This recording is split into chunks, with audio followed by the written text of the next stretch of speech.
आपके अपने YouTube channel पर। दोस्तों तो आपकी जो साइंस की क्लास है वो स्टार्ट हो चुकी है। बहुत ही शानदार सेशन करने वाले, बहुत ही शानदार और जानदार सेशन करने वाले आज अपन लोग। तो सभी साथी जितने भी हैं जुड़ने वाले हैं या जुड़ रहे हैं वो एक बार सेशन को शेयर करके आ जाएंगे, ताकि जितने भी आपके दोस्त वगैरह वो भी फटाफट से जुड़ जाएं। ठीक है भाई, चलो शुरू करते हैं सेशन को। बहुत ही शानदार तरीके से करेंगे। जो भी बच्चे लाइव जुड़ना चाहते हैं वो जुड़ जाएं। इसके अंदर सीईटी के अंदर बहुत ही आपको ये हेल्पफुल मिलने वाला है। इसके क्वेश्चन जो मैं 12th लेवल की जो सीईटी की एग्जाम होने बाकी है उसमें आपको बहुत ही ज्यादा हेल्प मिलने वाली। ठीक है भाई, चलो शुरू करते हैं अपन सेशन को। चलो शुरू करें है ना। चलो इसमें से अपन ने 30 नंबर तक क्वेश्चन जो है वो अपन ने पहले वाली क्लास में कर लिए हैं। आज अपन 31 से शुरुआत करेंगे और बहुत ही अच्छे से क्वेश्चन है सभी, है ना। चलो 30 तक क्वेश्चन जो अपन ने पिछले वाले वीडियो में कवर कर लिए हैं, आज अपन जो है 31 नंबर क्वेश्चन से शुरुआत करने वाले। ठीक है, उम्मीद है आपको ये सेशन पसंद आएगा। और अगर पसंद आता तो एक बार जो है लाइक का बटन जो है वो आप जरूर प्रेस कर लेना। लाइक को दबाने से आपके कोई पैसे वगैरह नहीं कटने वाले, ये मेरी गारंटी। ठीक है ना, लाइफ में ठोकर लगना भी जरूरी है ना। जैसे वो बोलते हैं ना, लाइफ में ठोकर लगना भी जरूरी है, क्योंकि ताश में जोकर और लाइफ में ठोकर जो है कभी भी आपकी जिंदगी को बदल सकती है। ठीक है, चलो ना संघर्ष ना तकलीफ, है ना, तो क्या खाक मजा है जीने में, बड़े बड़े तूफान थम जाते हैं जब आग लगी हो सीने में। चलो देखते हैं पहला क्वेश्चन क्या बोलता है। आज 31 नंबर क्वेश्चन है, साबुन के पतले बुलबुले का रंग किस कारण होता है। आप लोगों ने जब नहाते हैं साबुन या शैम्पू से तो जो बुलबुला बनता है वो रंगीन होता है। उसका रीजन क्या होता है आपको पता है। बुलबुला जो होता है रंगीन होता है ना, यहाँ से रंगीन दिखता है ना, कभी मतलब ज्यादा ग्रीन आसमानी है ना, तो ये किस कारण दिखता है, तो ये दिखता है आपके प्रकाश के व्यतिकरण के कारण दिखता है। तो ऑप्शन नंबर इसके अंदर जो सी वाला है वो आप लोग बिल्कुल राइट कर दोगे आप यहाँ पे, है ना। चलो बहुत ही शानदार क्वेश्चन करेंगे। 10 मिनट के अंदर मैं आपको 30 क्वेश्चन करवाने वाला है ना। 10 मिनट्स में 30 क्वेश्चंस, ठीक है ना। 30 क्वेश्चंस करेंगे अपन, है ना। पसीने वाली ग्रंथियां मानव शरीर के किस भाग में मौजूद होती हैं। जो पसीने वाली ग्रंथियां होती है वो मानव शरीर के किस भाग में मौजूद होती हैं। अगर दोस्तों आप अगर देखने आ रहे हो तो एक बार लाइक कर लो, ठीक है ना, और कमेंट में मैसेज जरूर करो ताकि मैं आपका नाम ले लूं, है ना। अपना चैनल छोटा सा प्यारा सा छोटा सा चैनल है, तो एक बार जो है वीडियो को लाइक कर लो यार, है ना। पसीने वाली ग्रंथियां मानव शरीर के किस अंग में मौजूद होती है। गुर्दा में होती है, यकृत में होती है, अग्नाशय में होती है, या फिर त्वचा में होती है। तो जो पसीने वाली ग्रंथियां हैं वो आपके त्वचा के अंदर मौजूद होती है, क्योंकि आपको पसीना कहाँ से आता है, त्वचा से आता है। तो ऑप्शन नंबर इसके अंदर जो डी वाला आप बिल्कुल राइट कर लोगे। सबसे बड़ी ग्रंथि की बात करें तो हो जाएगी आपकी यकृत। सबसे बड़ी ग्रंथि कौन सी है, यकृत है। ठीक है, चलो सॉरी सबसे बड़ी ग्रंथि नहीं है ना, सबसे हाँ सही सही है, यकृत नहीं, लीवर बिल्कुल राइट है। ठीक है, चलो अग्नाशय एक प्रकार की मिश्रित ग्लैंड है, ठीक है ना। चलो कैंसुए में कितनी आंखें पाई जाती है। जो कैंचुआ होता है ना, कैंचुआ, कैंसुए के अंदर कितनी आंखें पाई जाती है, जिसको क्या बोला जाता है, किसानों का मित्र बोला जाता है। किसानों का क्या बोला जाता है, मित्र बोला जाता है, क्योंकि मिट्टी की क्या करता है, उर्वरकता को बढ़ाता है। ठीक है ना, तो कैंचुए में कितनी आंखें पाई जाती है, 3 2 1 या आंख रहित। तो जो कैंचुआ होता है उसके अंदर कोई आंखें नहीं पाई जाती, ठीक है ना। कैंचुए के अंदर 0 आंख पाई जाती, कोई आंख नहीं पाई जाती। और कभी कभी पूछा जाता है कैंचुआ जो होता है उभयलिंगी होता है। कैसा होता है, उभयलिंगी होता है। ये क्या करता है, मिट्टी की उर्वरता को बढ़ाता है। ठीक है ना, इसको बोला जाता है किसानों का मित्र। किसका मित्र भाई, किसानों का मित्र। ठीक है, चलो चल लेते हैं आगे, देख लेते हैं अगला क्वेश्चन। निम्नलिखित में से किसने ये मूल अवधारणा प्रस्तुत की थी कि सभी जीव कोशिकाओं के बने होते हैं। किसने पहली बार बनाया था। जो भी 2 जने देख रहे हैं वो एक बार लाइक कर लो और मैसेज कर दो कमेंट में। ठीक है, गुड इवनिंग आप सभी को भी। ठीक है, चलो सॉरी, मूल अवधारणा प्रस्तुत की थी कि सभी जीव कोशिकाओं के बने होते हैं।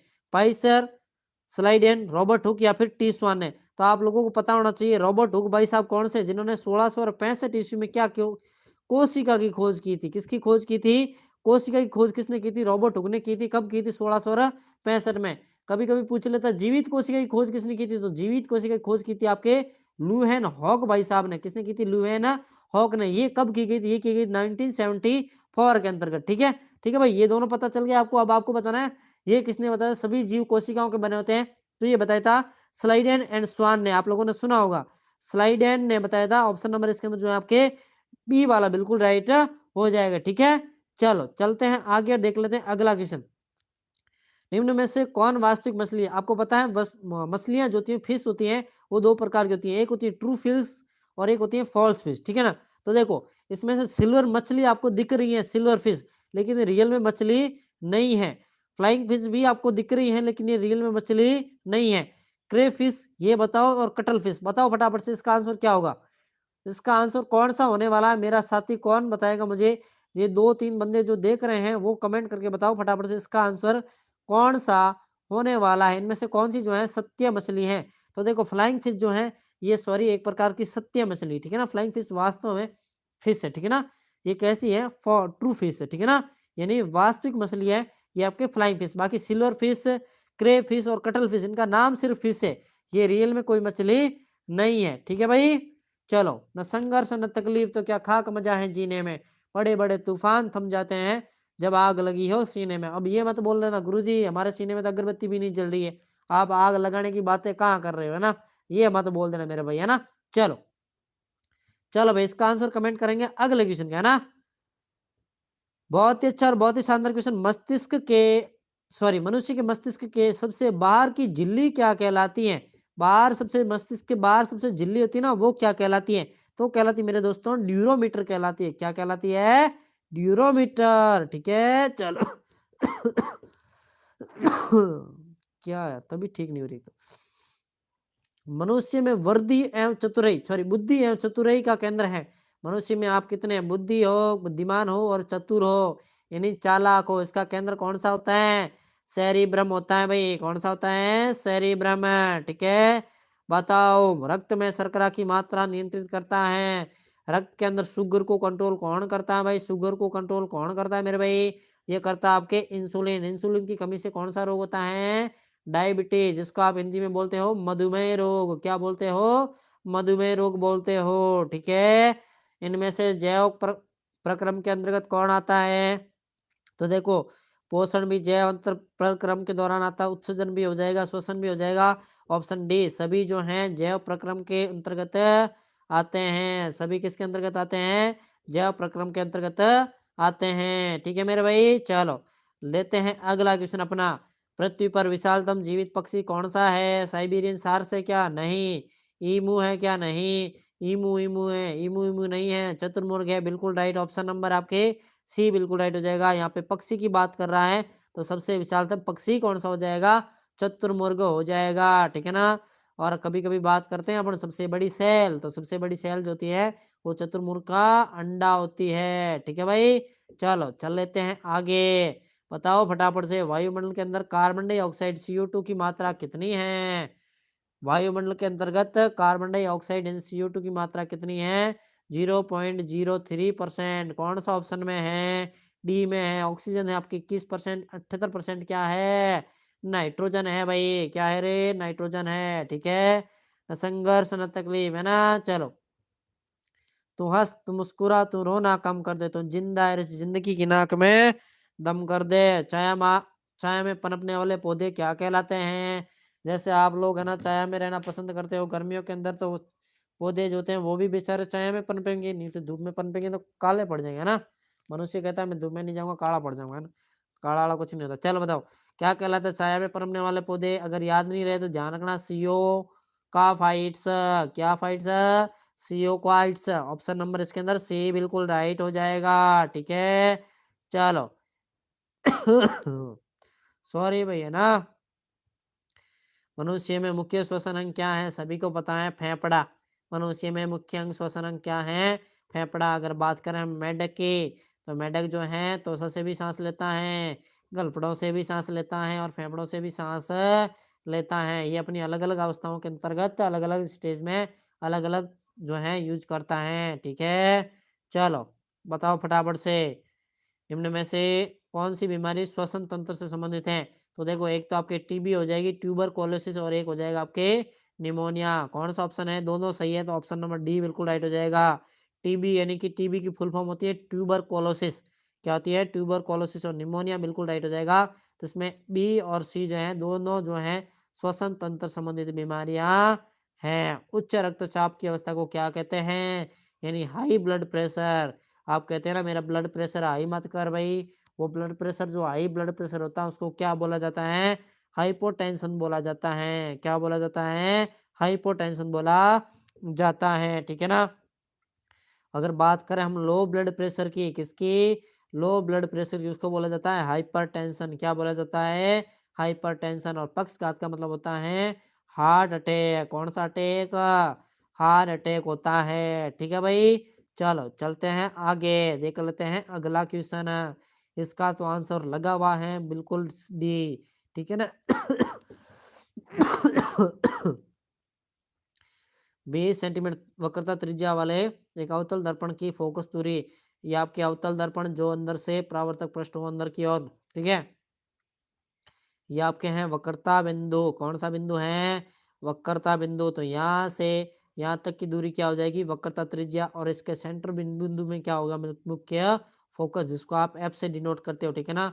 तो ये दूरी जो है पूरी 20 है, तो ये मैन बीचों बीच होगा, तो ये कितना हो जाएगा? 10 हो जाएगा। कितना हो जाएगा? 10 सेंटीमीटर। ठीक है भाई। चलो चल लेते हैं, टीनिया पेडिस नामक कवक से उत्पन्न होने वाली बीमारी कौन सी है? Tinea pedis. टीनिया पेडिस नामक का एक कवक है। क्या है भाई? कवक, यानी जिसको क्या बोलते हो? फंगस बोलते हो तुम लोग, है ना। ठीक है, वो है।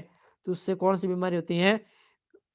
एथलीट फूड, है ना। जो खिलाड़ी होते हैं ना उनको होती है एथलीट फूड। ठीक है, दाद भी इसी से होती है, फंगस कवक से। ठीक है।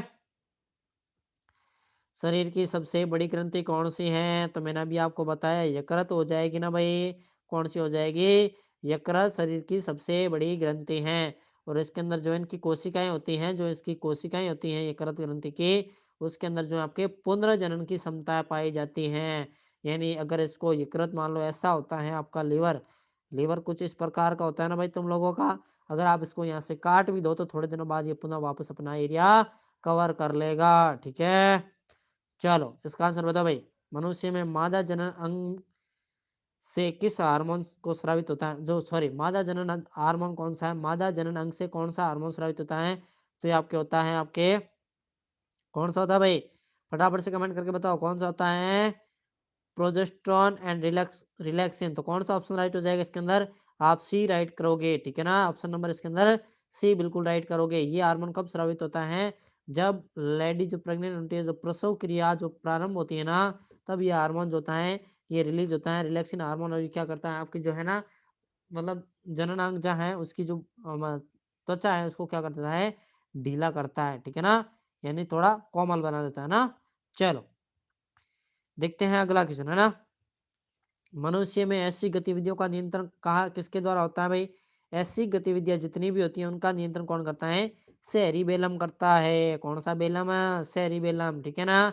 आपको पता है अपनी बॉडी के अंदर दो प्रकार की गतियां पाई जाती है, एक पाई जाती है ऐच्छिक और एक होती है अनैच्छिक। ठीक है, अनैच्छिक होती है। ऐच्छिक क्रियाएं वो क्रियाएं जिनको अपन नियंत्रित नहीं करते, सॉरी, ऐच्छिक क्रियाएं जिनको अपन नियंत्रित कर सकते हैं, और अनैच्छिक क्रियाएं ऐसी क्रियाएं जिनको अपन नियंत्रित नहीं कर सकते।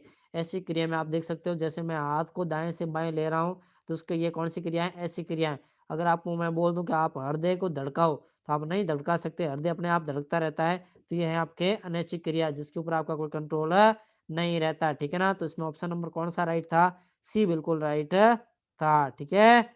चलो इसका आंसर क्या होगा भाई? शरीर का टेम्परेचर कहाँ नियंत्रित होता है? कौन नियंत्रित करता है? शरीर का तापमान कौन नियंत्रित करता है? आपके शरीर का टेम्परेचर, जिसको आप बोलते हो शरीर का थर्मामीटर भी बोला जाता है। कौन सा मीटर बोला जाता है? थर्मामीटर। ऑप्शन नंबर सी बिल्कुल राइट हो जाएगा, हाइपोथैलेमस। ठीक है ना, हाइपोथैलेमस आपके शरीर का टेम्परेचर जो है नियंत्रित करता है। आपके शरीर का नॉर्मली जो टेम्परेचर होता है 37 डिग्री होता है ना, तो उसके नियंत्रित कौन करता है? वो करता है आपके हाइपोथैलेमस। अपन जो है कैसे हैं? गर्म खून वाले जीव हैं। कैसे जीव हैं अपन? गर्म खून वाले। ठीक है।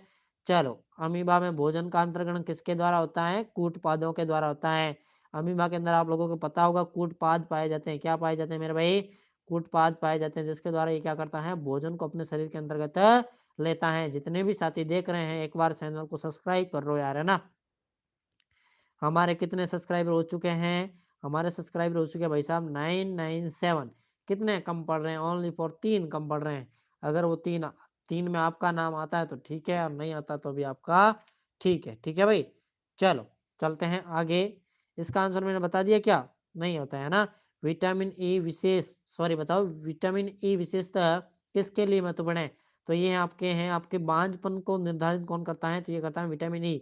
तो इसमें लिंग ग्रंथियां सामान्यकरण में बिल्कुल राइट हो जाएगा, ऑप्शन नंबर ए बिल्कुल राइट हो जाएगा। लिंग ग्रंथियों की सामान्य क्रिया में कौन भाग लेता है? विटामिन ई, जिसको आप क्या बोलते हो? ब्यूटी विटामिन बोलते हो, क्योंकि जितने भी ब्यूटी प्रोडक्ट आते हैं उनके अंदर किसकी मात्रा आती है? विटामिन ई की मात्रा सम्मिलित होती है। ठीक है, चलो चल लेते हैं आगे। मैंने आपको बोला था 10 मिनट में 30% करवाना है ना, चलो 10 मिनट होने वाले। लार में पाया जाने वाला एंजाइम बिल्कुल राइट है, टाइलिन है। लार में पाया जाने वाला एंजाइम कौन सा है? टाइलिन है। किसका पाचन करता है? स्टार्च का पाचन होता है। ये मुख की ये शुरुआत कहाँ से होती है? आपके मुख से शुरुआत होती है। कभी कभी आपको पूछ लेता है कि पाचन की शुरुआत कहाँ से होती है? मुख से होती है। तारा मछली निम्न में से किस संघ की है? एकाइनोडर्मेटा की है। किसकी है भाई? तारा मछली एकाइनोडर्मेटा हो जाएगी। ठीक है। ध्वनि ऊर्जा को विद्युत ऊर्जा में कौन कन्वर्ट करता है? माइक्रोफोन। ठीक है। जिसके द्वारा आप बात वगैरह कर सकते हो ना फोन के द्वारा, तो वो माइक्रोफोन। ठीक है, चलो चल लेते हैं आगे। पेंगुइन चिड़िया कहाँ पाई जाती है? पेंगुइन चिड़िया कौन सी है? ये वही चिड़िया है जिसके ऊपर डार्विन द्वारा प्रयोग किया गया था। ये पाई जाती है आपकी अंटार्कटिका के ऊपर। ठीक है, चलो। पक्षी के दांत थे, निम्न में से किस पक्षी के दांत थे? नॉर्मली पक्षियों के अंदर सांस पाई जाती है किसी भी चीज को तोड़ने के लिए, उनमें दांत नहीं पाए जाते। लेकिन जो आर्कियोप्टेरिक्स था, इसके दांत थे। ये अभी जो वर्तमान में क्या हो सकता है? हो चुका है, लुप्त हो चुका है, यानी गायब, जादू हो गया है ना। चलो, इनमें से कौन सा स्तनधारी नहीं है? कौन सा जो है आपके स्तनधारी नहीं है? अब आप बोलोगे व्हेल मछली है भाई, स्तनधारी कैसे होगी? मनुष्य स्तनधारी है और चमगादड़ स्तनधारी है। तो देखो, इसमें मैंने आपको पहले वाली क्लास में बताया था, जो व्हेल मछली है ये क्या है? एक प्रकार के स्तनधारी है। चमगादड़ भी क्या है? स्तनधारी है। मनुष्य भी क्या है? इसके अंदर स्तनधारी है। मछली जो है ये किस में आती है? मत्स्य वर्ग में आती है। ठीक है ना। चलो चलते हैं, आज का लास्ट क्वेश्चन है, होमोसेम्पियन किसका वैज्ञानिक नाम है? होमोसेम्पियन किसका वैज्ञानिक नाम है? ये कौन सी पद्धति है? द्विनाम पद्धति है। कौन सी है भाई? द्विनाम पद्धति है। इसको किसने दिया था? कैरोलस लीनियस भाई साहब ने दिया था। ठीक है, ठीक है भाई, होमोसेम्पियंस। ठीक है, तो ये आपके हो जाएगा आधुनिक नाम है, मानव का आधुनिक नाम क्या है? होमोसेम्पियंस है। ठीक है मेरे भाई, अगर आपको दोस्तों, अगर आपको वीडियो अच्छा लगा हो तो हमारे चैनल को सब्सक्राइब करें। ठीक है ना, फटाफट से 1000 कर दे। ठीक है ना, 1000 सब्सक्राइब करें, फिर अपना भी चैनल मोनेटाइज करवाने की कोशिश करेंगे। ठीक है, क्रिएटर और लाइव स्ट्रीम देख रहे लोगों को इंटरेक्ट करने के लिए बातचीत में शामिल हो। अच्छा, बातचीत करें? बातचीत अब कहाँ से करें, मेरे तो करनी आती नहीं मुझे तो। ठीक है, ठीक है भाई, चलो मिलते हैं आपसे नेक्स्ट वीडियो में दोस्तों। थोड़ा सा भी अगर प्रयास पसंद आया हो तो भाई एक बार लाइक ठोक लेना है ना। ठीक है, लाइक के बटन पे क्लिक कर लेना। ठीक है भाई, चलो मिलते हैं नेक्स्ट वीडियो में, जब तक के लिए जय भारत जय हिंद।